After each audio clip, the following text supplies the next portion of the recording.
Hello everyone, I welcome you all to my channel. मैं आप सब लोग को मेरे चैनल को स्वागत करती हूँ। मैं आज पढ़ाने जा रही हूँ structure and function of nephrons. बच्चों, आप सब लोग को पता है नेफ्रॉन्स क्या होता है। Nephron in the last video मैं आप लोगों को बताई थी कि नेफ्रॉन है किडनी का एक फंक्शनल पार्ट।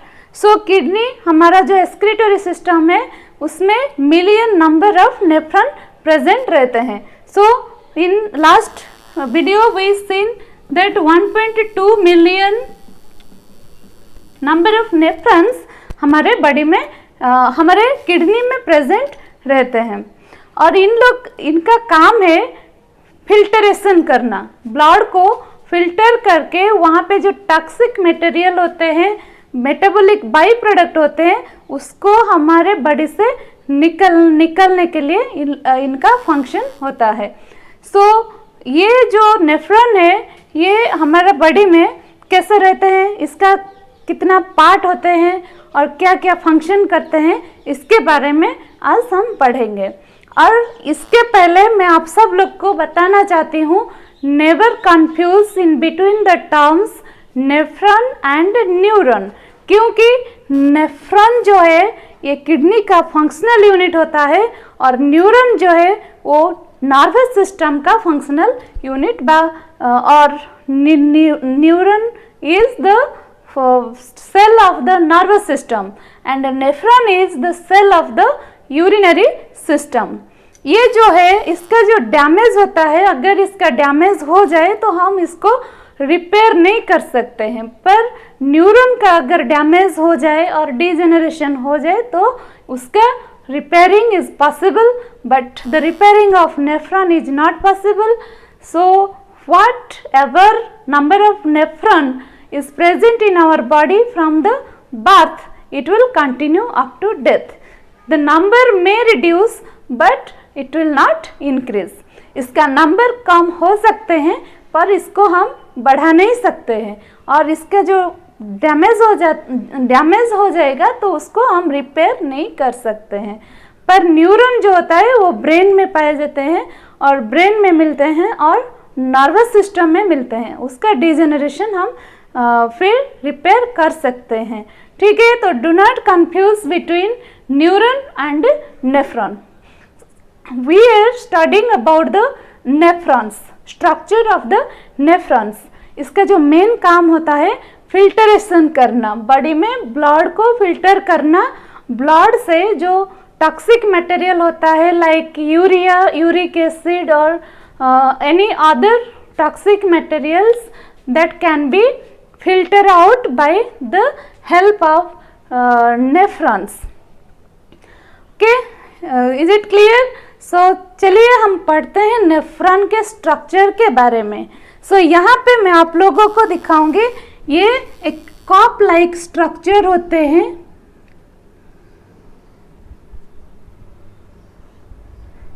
ये एक कप लाइक स्ट्रक्चर है जिसको हम बोमेन्स कैप्सूल कहते हैं। आप लोग को थोड़ा बहुत दिक्कत हो रहा होगा समझने में इन द फिगर, ये सब क्वेश्चन आते हैं क्योंकि बच्चे लोग समझ नहीं पाते हैं, इसका स्ट्रक्चर थोड़ा कॉम्प्लिकेटेड है, लेकिन मैं आप लोग को अच्छे से समझाऊंगी, समझिए।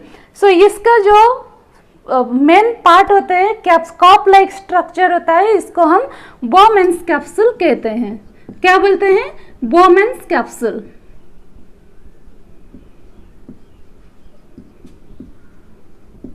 इसको हम बोमेन्स कैप्सूल कहते हैं।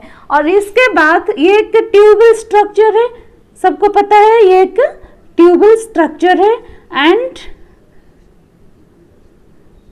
समवट कन्वोल्यूटेड मीन्स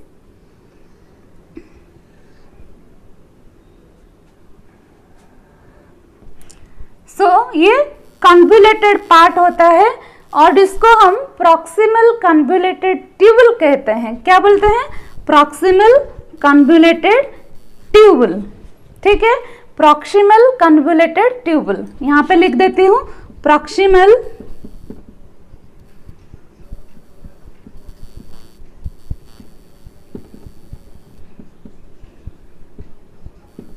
ट्यूबुल, और इन शॉर्ट हम इसको PCT कहते हैं। Okay, so next to the PCT ये खुलता है और एक पार्ट में जिसको हम ascending limb, sorry descending limb,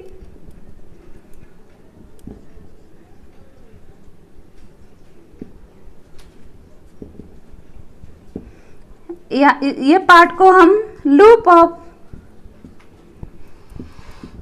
Henley कहते हैं, इसको हम लूप ऑफ हेनले कहते हैं। और ये जो पार्ट होता है उसको हम असेंडिंग लिम्ब कहते हैं। और ये जाके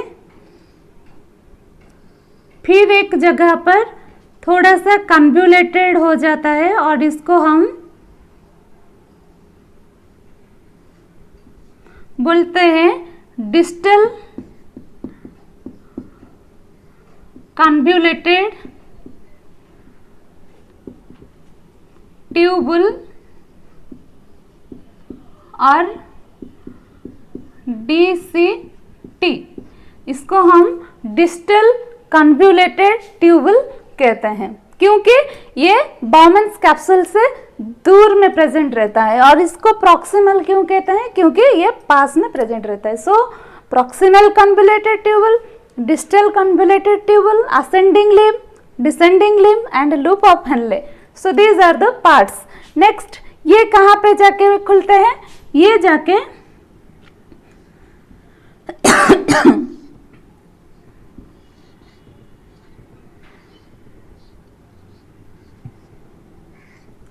ये जाके एक डक्ट में खुलते हैं जिसको हम कलेक्टिंग डक्ट कहते हैं। क्या कहते हैं? Collecting duct. Clear all of you? Can you understand? These are the parts of the nephron, or we can say these are the parts of the functional unit of the kidneys. Or so next, how another part, see here another part,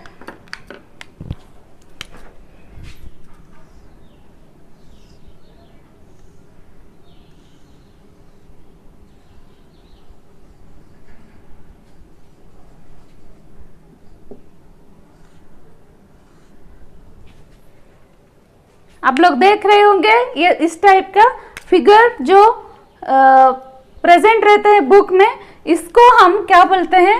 afferent arterial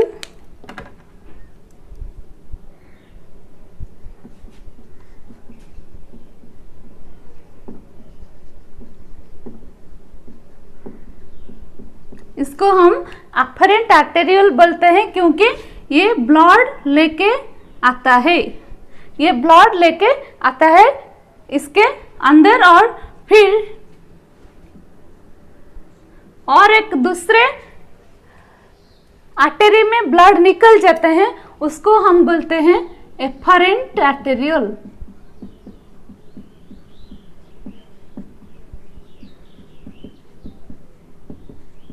इसको हम efferent arterial बोलते हैं। ठीक है, और ये जो part है ये एक बंच और ये एक स्ट्रक्चर होते हैं जिसमें हमारा फिल्ट्रेशन होता है, इसको हम कहते हैं ग्लोमेरुलस। क्या बोलते हैं? ग्लोमेरुलस। ये जो पार्ट होता है इसको हम बोलते हैं ग्लोमेरुलस।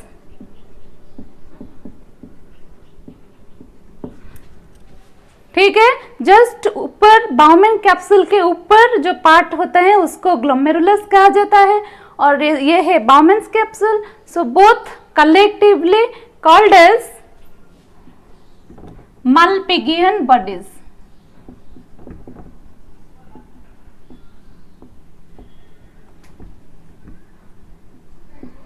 और Malpighian tubules. Is it clear? So both collectively the Bowman's capsule and the glomerulus called as Malpighian tubules, and next,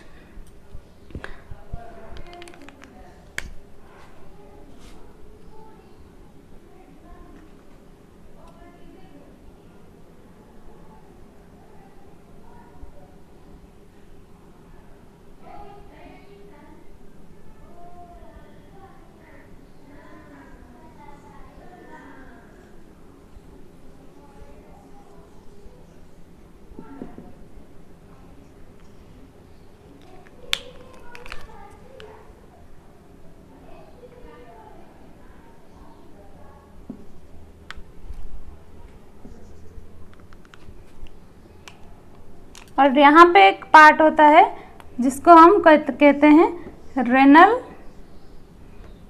when.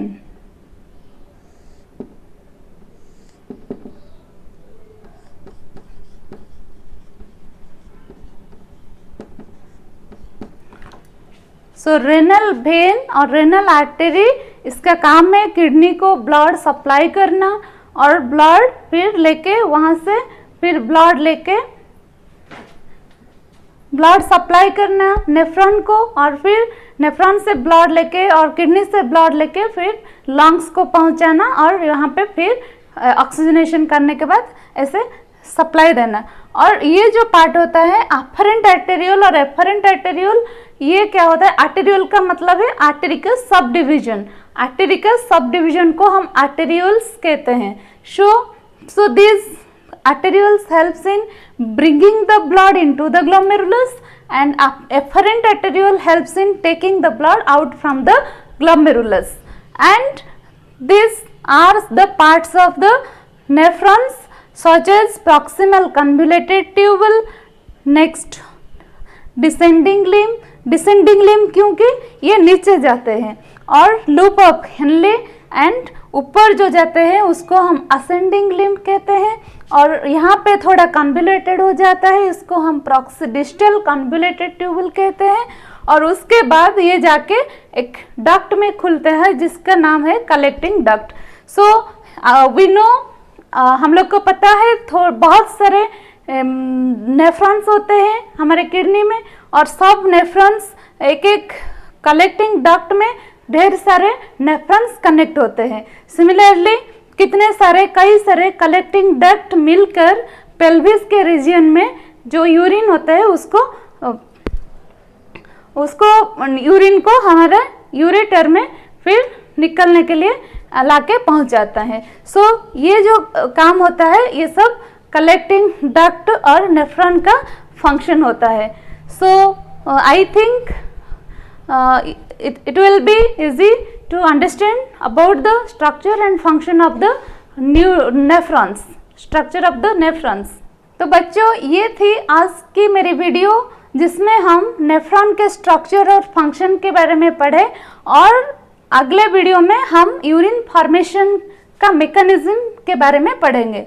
और अगर आप लोगों को ये वीडियो अच्छा लगा, समझ में आ रहा है, तो मेरे वीडियो को लाइक कर दीजिए और घर में रहिए, स्वस्थ रहिए और मेरे वीडियो देखते रहिए। Thank you. राम राम, दुआ सलाम।